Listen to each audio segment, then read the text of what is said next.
All right, so I'm going to do a review of my most recent match in Linden, Washington. It was a super match against black belt Charlie Gilpin, who formerly represented BTT Happy Valley, I believe it's called. It's a gym in Oregon. I know Charlie.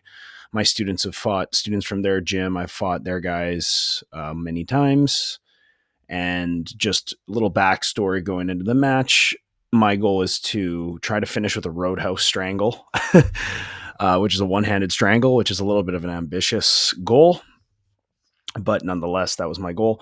And if not, my goal is to start to attack my partner's legs. So I feel like I had a clear advantage in the leg entanglements with this opponent. But keep in mind there is money on the line, so I get 150 bucks American if I win, and 250 if I submit him. So at some point, if I feel like I'm not going to be able to hit the roadhouse, then I was just planning on entering the legs and trying to submit him that way. And I felt super confident going into this match. At no point did I feel like I should lose this match at all. So I always want to show my opponents respect, but at the same time, I felt like I should just be able to win this match for sure. So my goal is to come out and pull guard. And right away, I'm playing my self-frame supine style guard. And you can see I'm trying to get connection to him. And I could feel he didn't really feel too confident going for submissions or passes from the top. And also, I should mention that the rule set is a 7-minute match with submission only with judge's decision. So there's no points in this match. Basically, you have to try and be using effective techniques and submission attempts. Those are going to be scored the highest.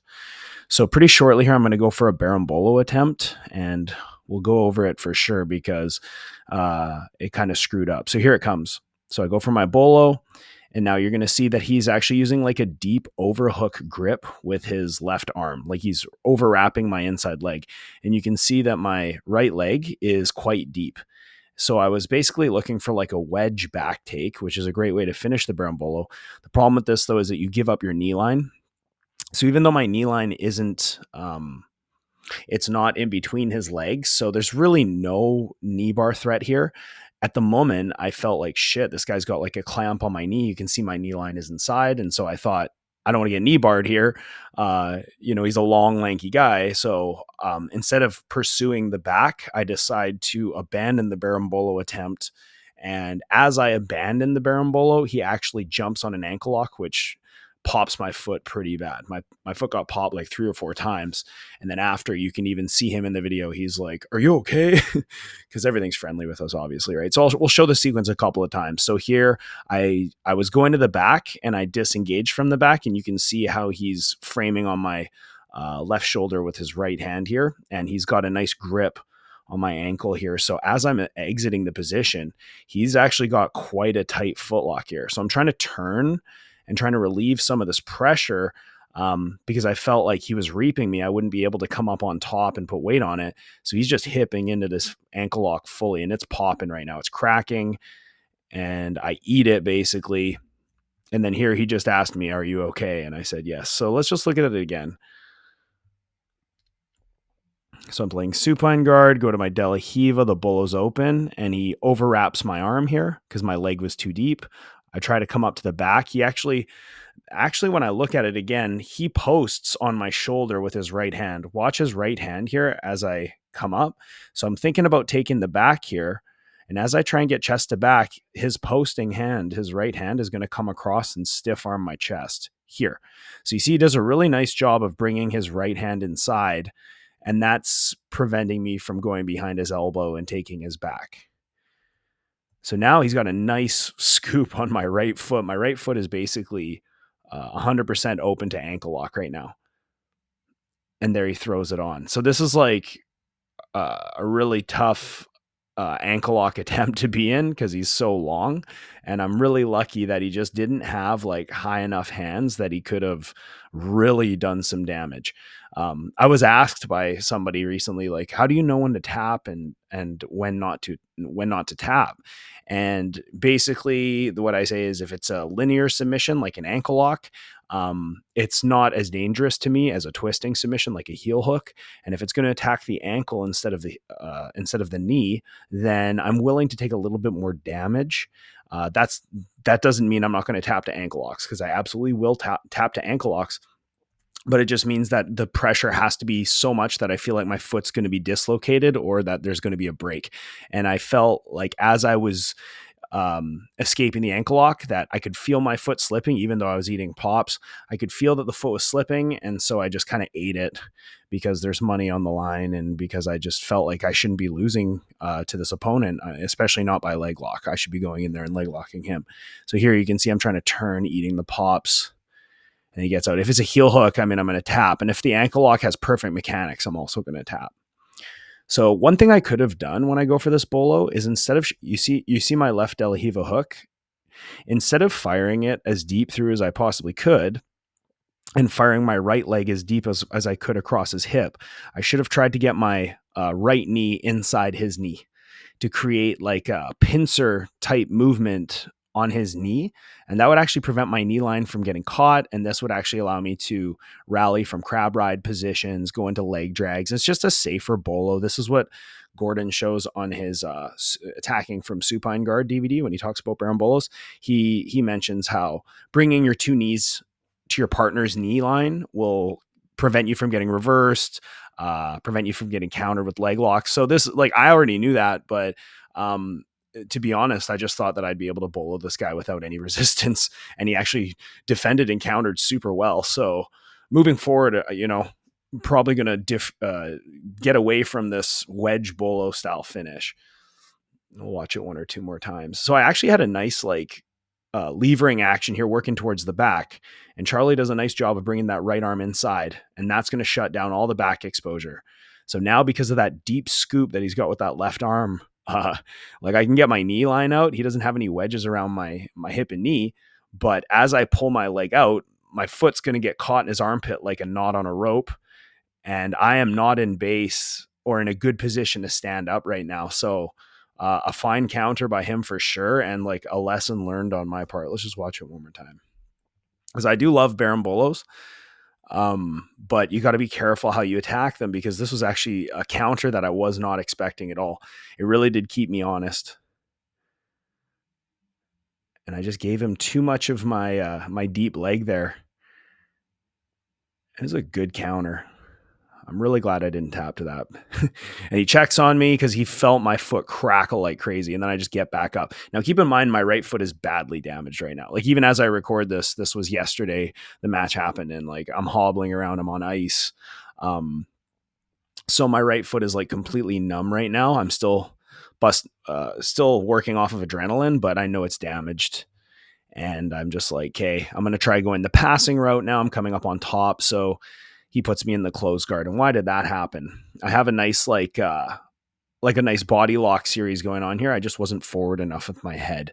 I really needed to be more aggressively forward with my head. And again, this guy is taller than me by like 5 inches, probably. Like, he's a tall dude. So it's just more length for me to drive forward with my head positioning. And I just wasn't forward enough. And he's able to recover back to close guard.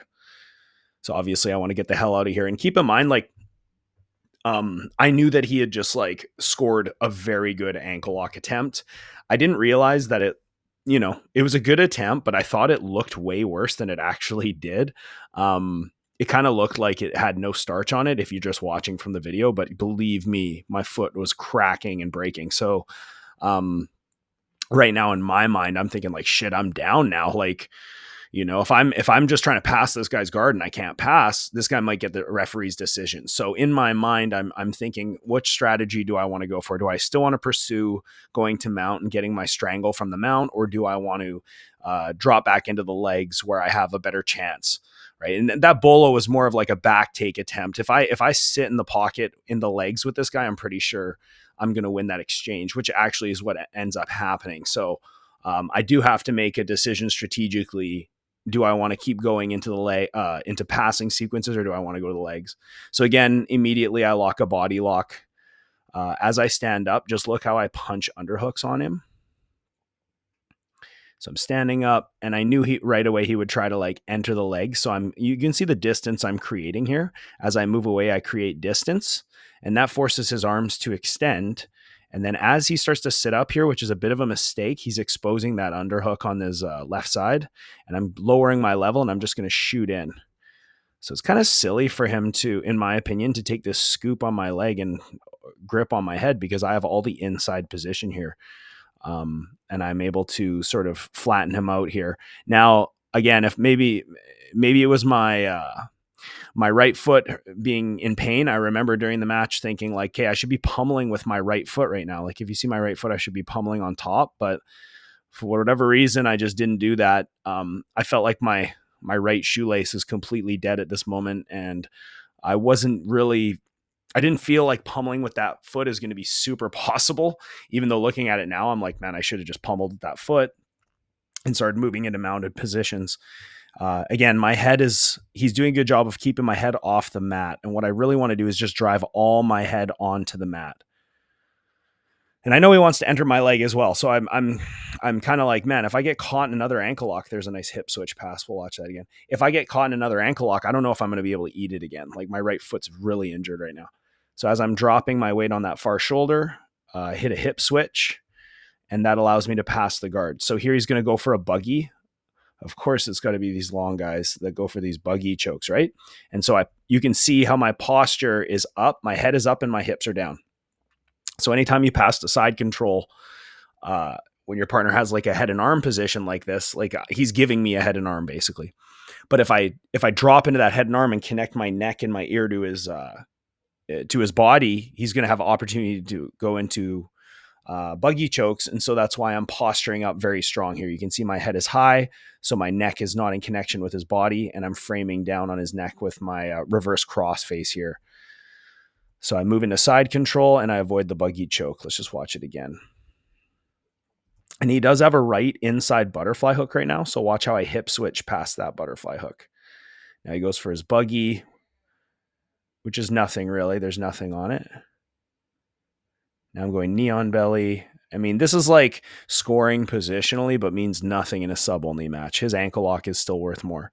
And kind of a shitty job for me to just go back inside the guard like that. I'm trying to just like cook him a little bit. There's a row drag. So you're going to see how as he's framing with his right hand, I'm going to throw it by and hit that row drag right here. Ready for it. So I'm blocking the top leg because the top leg is the one that wants to entangle and high leg and recover. Now I'm making him, with my head position coming down on his far shoulder, I'm making him frame on me. And this is the perfect time to start going for my row drag. So you can see his right arm is basically out in the air, out in no man's land. So I take my left side underhook and I'm going to throw it by. And there's my row drag. Maybe if I was a better guard passer, I could have gotten a mount here. But for whatever reason, I was having issues passing his guard and holding him and mounting him. My head is really not like down on the mat enough, in my opinion. I should be driving even more pressure forward. He's doing a good job of holding my leg in the half guard, even though I would say, I'm kind of dominating the action, right? I'm dominating the position. Now I'm moving into my chest to chest half guard passing, and I'm trying to cross face him. I think pretty quickly here he's going to off balance me to his right, if I'm not mistaken.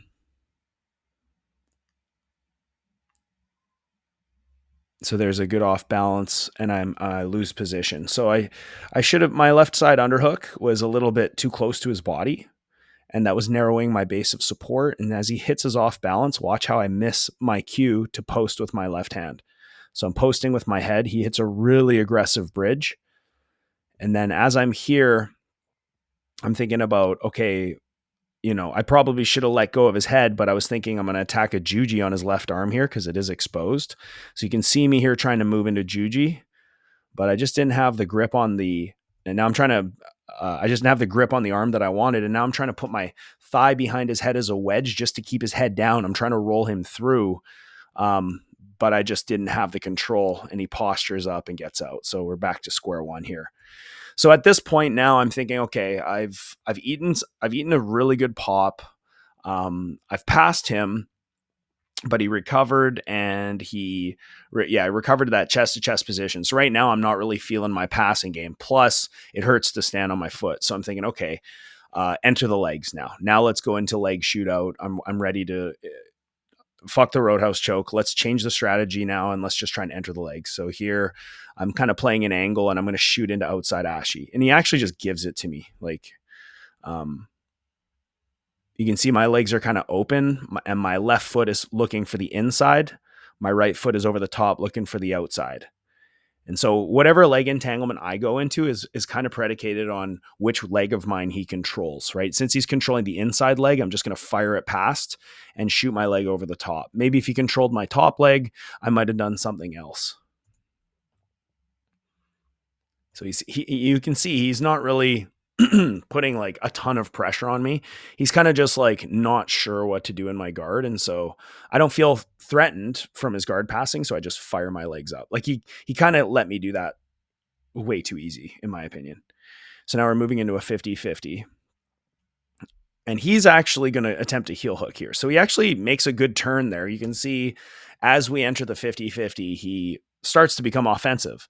And I'm like, shit, I don't want this guy to get a heel hook attempt on me too. This is not how it's supposed to go. So I just hide my foot. And now I pass my legs into a far hip ashi, which is quite a safe position here. Now I'm going to chase this heel hook. He's turning, and I know he's turning, so I'm trying to go to a Woj lock here. Look at the grip I have. I'm trying to go to a Woj lock, but he does a really nice job of getting his knee line out. So again, here, anytime the guy is spinning away from a heel hook, there's going to be an opportunity to hit a Woj lock.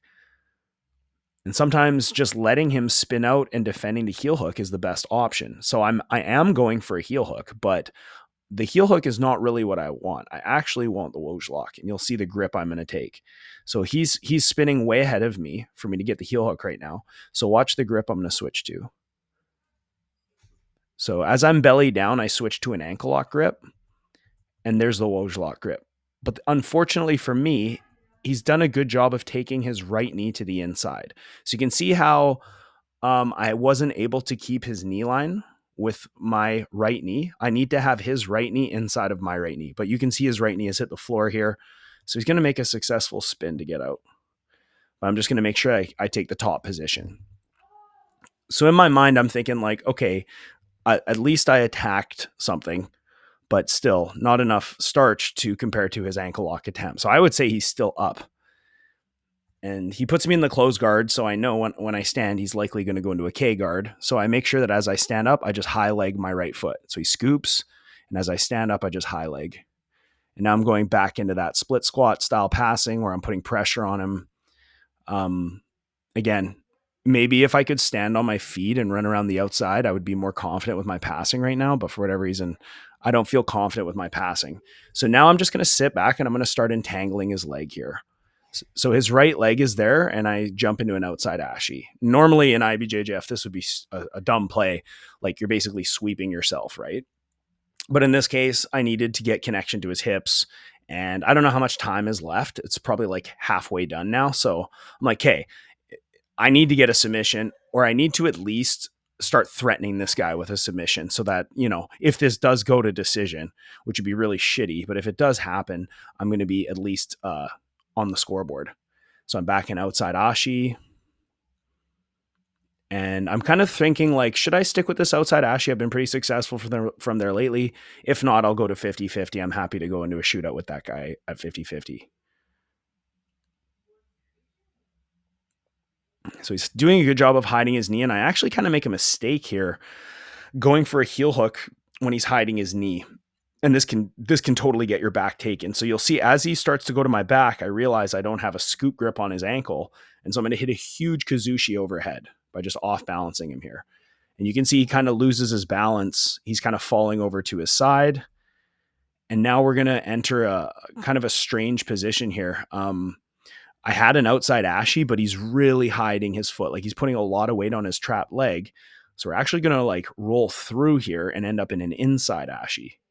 Try and get a good look at it. So this is like the reap position. It's actually kind of an interesting transition. I don't usually hit that transition very often. We end up in an inside ashigarami with my 2 feet reaping him and locked and on the inside. And it's going to be hard to see here, but I'm actually grabbing his far leg. And this, I have a grip on his far leg right now, his left leg, that's preventing him from spinning away immediately. And I'm thinking, like, with my leg configuration, should I just cross my feet? Should I just put him in a sambo knot where I cross my legs over his legs? So there's different leg positions I can do, but his heel is right there. And because my reap is so deep right now, like, even if he does turn, he's got really long legs. So he's going to have to turn. Plus he's going to have to really work to clear that knee line with the extra length of his legs. Plus I got pretty good wedges from that position. So I know how to keep a knee line on my opponent when he's turning. And I know he can only turn one way. So it's not really a good position for Charlie. And as he starts to turn, I'm just going to hit my dig, and then there's the tap. So let's just look at that sequence again. I kind of imagined that entering the legs would be the path to victory, but I wanted to play with the bolos. I wanted to see if I could go to mount. When none of that shit was working for me, I just fell back into the legs. So this was a mistake here. I shouldn't have. I should have kept an Achilles grip here, to prevent the back take. Letting go is a mistake for sure, but I did a good job of off balancing him. And you can see me control the far leg. I'm trying to get control over the far leg. It's going to be impossible. There's my, you can kind of see the grip that I took here. If you take a little look at his foot, see how I'm reaching for his foot here? That is stopping him from getting into base and spinning, is that grip. It's keeping him from getting onto a knee and clearing his knee line. So again, we end up in this inside ashi. I'm actually thinking, like, should I go Z-lock here? It's not a move that I like to do too much. But there's the heel hook. As he turns, I know the heel hook's coming. And because I had tracked his secondary leg, he just didn't have the mobility to try and clear his knee line. And there's the dig. Just look at it one more time. It's actually kind of a cool transition. I've made a lot of mistakes in this match. That's one of them right there, is letting go of his foot. And there's a moment here where maybe a more skilled opponent could definitely capitalize and take my back right here.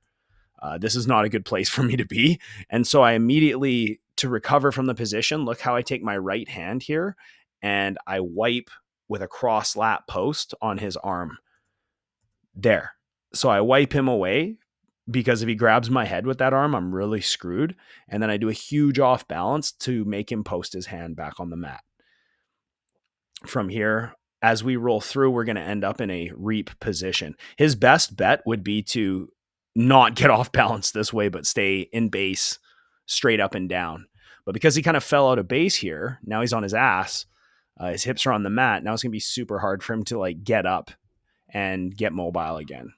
So I'm controlling the far leg, and you're going to see there, I just catch the dig.